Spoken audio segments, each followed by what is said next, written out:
बिस्मिल्लाहिर्रहमानिर्रहीम। अस्सलाम वालेकुम स्टूडेंट्स।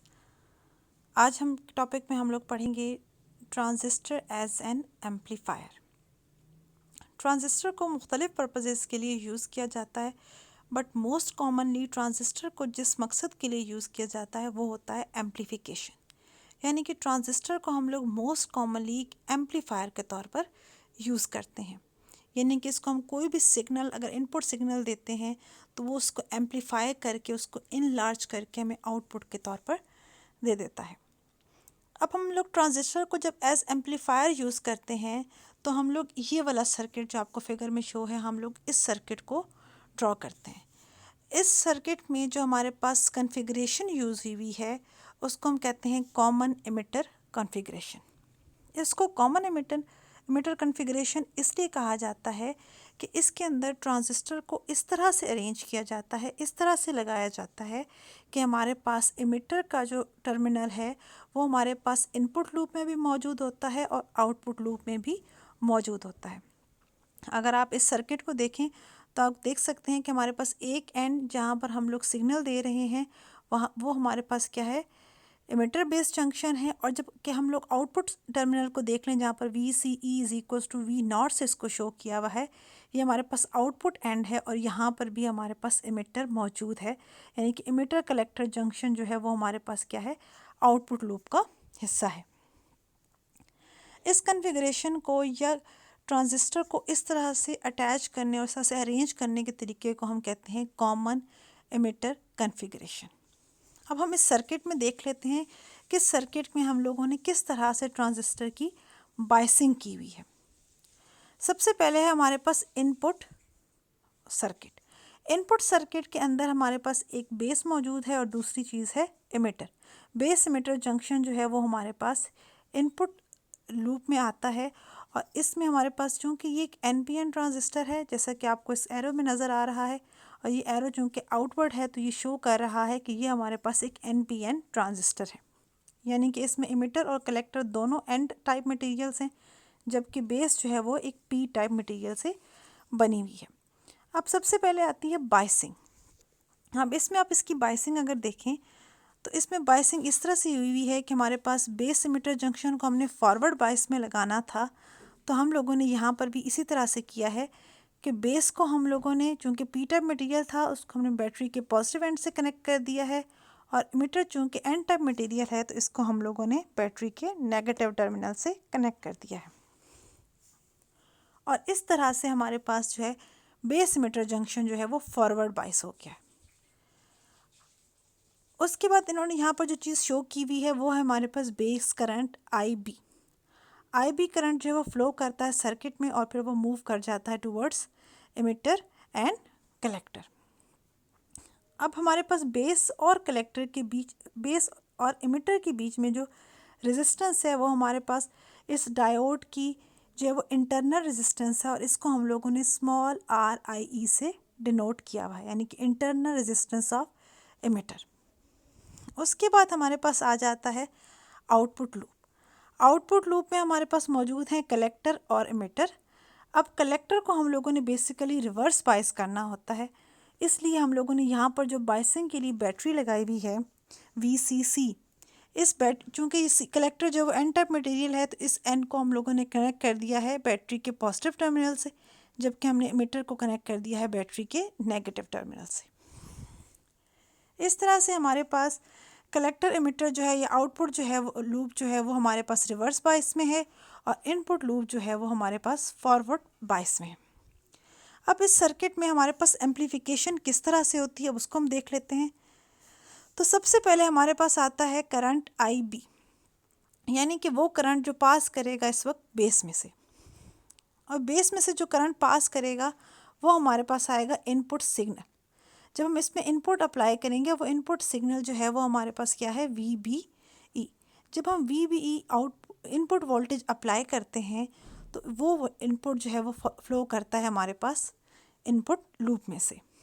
तो इस केस में अगर हम यूज़ करते हैं ओहम्स लॉ, और ओहम्स लॉ से हम लोग फाइंड आउट करते हैं करंट की वैल्यू, IB की वैल्यू, तो IB is equals to VBE divided by RIE, यानी कि जो वोल्टेज हमने यहाँ पर अप्लाई की है वो divided by internal resistance of base and emitter. अब ये हमारे पास फॉर्मूला आ गया बेस करंट के लिए। प्रीवियसली हम लोगों ने पढ़ा था कि beta is equals to I C over I B, और in other words I C is equals to beta I B. Beta हमारे पास करंट गेन है और आई बी जो है वो हमारे पास बेस करंट है। अब हम वैल्यू पुट कर लेते हैं इसके अंदर बेस करंट की, which is V B E divided by R I E. तो हमारे पास कलेक्टर करंट आई सी की जो वैल्यू है वो हो जाएगी beta V B E divided by R I E. ये हमारे पास फॉर्मूला आ गया कलेक्टर करंट के लिए। इससे पहले हमारे पास फॉर्मूला था बेस करंट के लिए, और अब हमारे पास फॉर्मूला आ गया है कलेक्टर करंट के लिए। अब इस सर्किट में जो हमारे पास आउटपुट वोल्टेज है उसको हमने डिनोट किया है वी नॉट से, और वी नॉट जो है वो बेसिकली वोल्टेज है बिटवीन या across the terminals collector and emitter, तो उसको हम लोगों ने वी सी ई से डिनोट कर दिया है। So in this case output voltage V naught is equals to V C E. अब हम लोग क्या करेंगे आउटपुट वोल्टेज के लिए, चूँकि हम लोगों ने आउटपुट के अक्रॉस जो है वो एम्पलीफिकेशन रिसीव करनी है, तो हम देखते हैं कि किस तरह से इनपुट वोल्टेज जो है हमारे पास आउटपुट वोल्टेज को एम्पलीफाई करता है ट्रांजिस्टर्स के थ्रू पास करके। उसके लिए हम लोग सबसे पहले क्या करेंगे, जो हमारे पास आउटपुट लूप है इसके ऊपर हम अप्लाई करेंगे किरचॉफ वोल्टेज रूल या किरचॉफ का सेकंड रूल। और किरचॉफ वोल्टेज रूल क्या कहता है कि सम of all the voltage changes must be equals to zero, या algebraic some of the voltage changes must be equals to zero. अब हमारे पास इस सर्किट के अंदर तीन तरह के वोल्टेज ड्रॉप्स हैं। एक हमारे पास वोल्टेज है VCC जो हम लोगों ने सप्लाई किया हुआ है। दूसरा हमारे पास जो है वोल्टेज ड्रॉप आएगा अक्रॉस रेजिस्टेंस RC, और उसकी वैल्यू होगी फ्रॉम ओहम्स लॉ ICRC। और तीसरा जो वोल्टेज है वो हमारे पास आएगा कलेक्टर और इमिटर के एंड्स के अक्रॉस, विच इज़ VCE। तो हमारे पास VCC minus ICRC minus VCE must be equals to zero. ये हमारे पास आ गया किरचॉफ वोल्टेज रूल जो हम लोगों ने आउटपुट लूप पर लगाया हुआ है।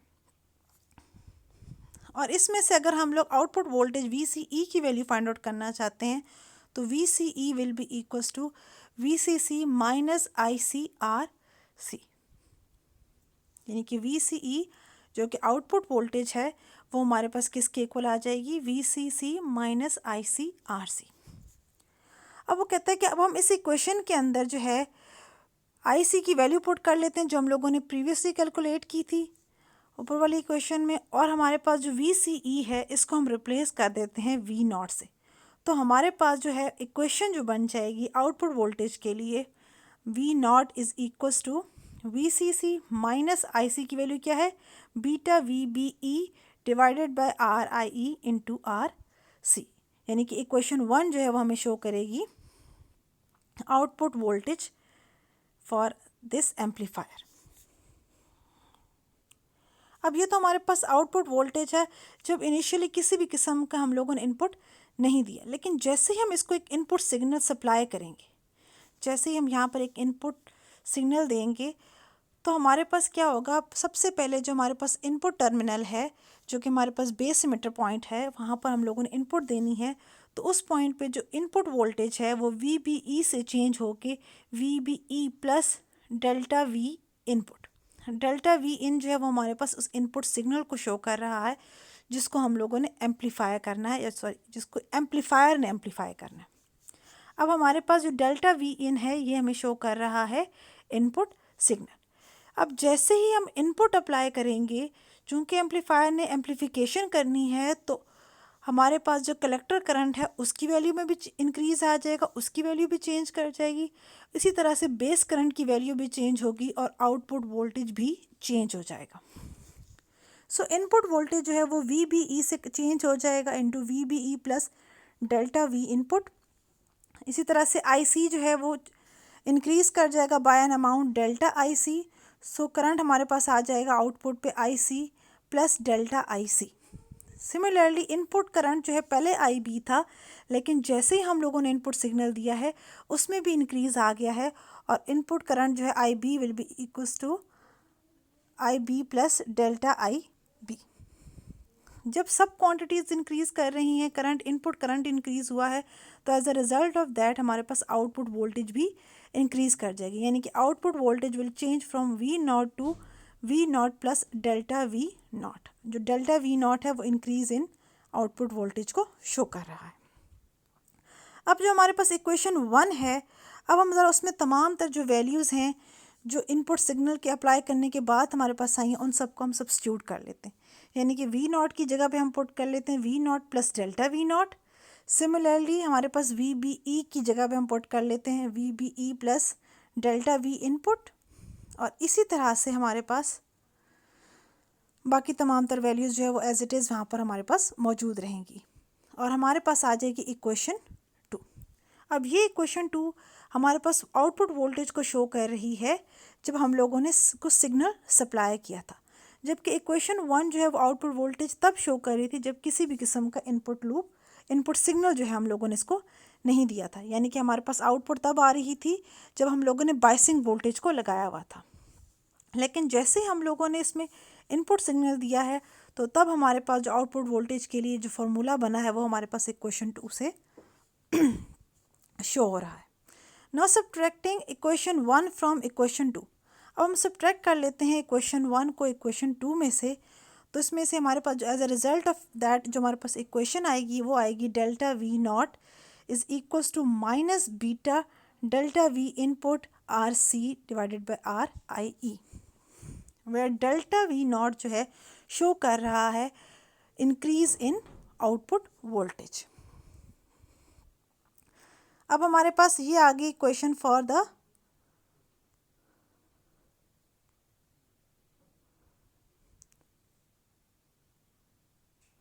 हमारे पास ये क्वेश्चन आ गई है for the output voltage when the signal is applied. Now dividing both hand sides by delta V input. अब हम दोनों साइड्स को यानी कि इस इक्वेशन की राइट साइड को भी और इस इक्वेशन की लेफ्ट साइड दोनों को हम डिवाइड कर देते हैं डेल्टा वी इनपुट से। जब हम इसको दोनों साइड को डेल्टा वी इनपुट से डिवाइड करते हैं, तो हमारे पास जो राइट हैंड साइड है वहाँ पर हमारे पास delta V input will be cancelled with delta V input in the denominator, और हमारे पास जो है वो एक फार्मूला आ जाएगा which will be the ratio of delta V not divided by delta V input.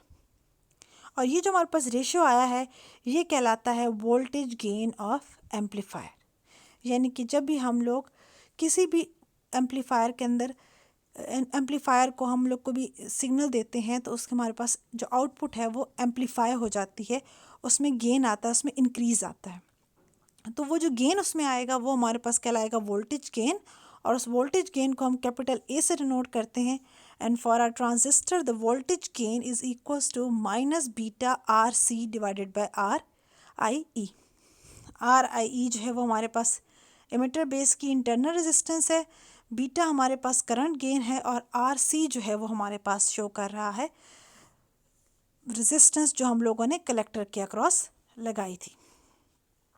और ये हमारे पास फार्मूला आता है voltage gain of a amplifier. Amplifier का काम होता है वोल्टेज को एम्पलीफाई करना, उसको इन्हांस करना।